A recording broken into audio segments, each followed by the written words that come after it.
Welcome to course number 6, Saving and Emergency Funds. In this lecture, we'll explore the difference between short-term and long-term savings goals. By the end, you'll know how to set realistic goals that fit your life stage and support your financial security. Saving without goals can feel vague and unmotivating. When you set clear short-term and long-term goals, you give your money a purpose. Goals help you focus, track progress, and celebrate achievements along the way. Short-term goals are savings you plan to reach within the next year or two. These are often smaller amounts for things you'll need soon, like buying books, taking a trip, or saving for holiday gifts. Because they are near-term, these funds should be kept in safe, accessible accounts, like a savings account. For college students, short-term goals might include saving $300 for textbooks, $500 for spring break, or $1,000 for a new laptop. These goals can be achieved with consistent small deposits over several months. Reaching them builds confidence and momentum for bigger goals. Long-term goals are savings for needs or dreams that are years away.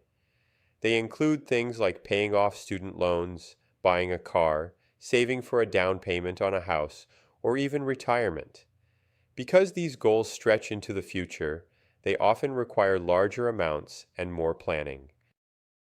A long-term goal for a student might be saving $5,000 over 3 years for a car or setting aside money for graduate school.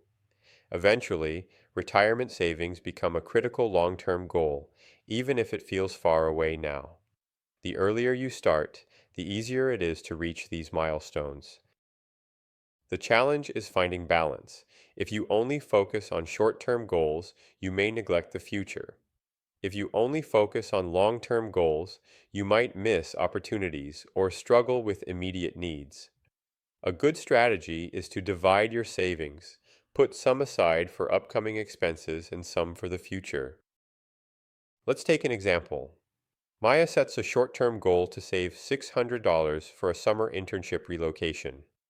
At the same time, she begins a long-term goal of saving $50 per month for graduate school.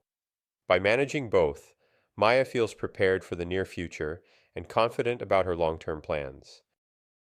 To sum up, short-term goals give you wins you can see soon, while long-term goals build the foundation for your financial future. Both are essential. Start by identifying what matters most to you. Set realistic amounts and timelines, and save consistently. Balancing short-term and long-term goals creates financial security and peace of mind. This concludes our discussion about the short-term and long-term savings goals. In the next lesson, we will learn about the emergency fund. See you then.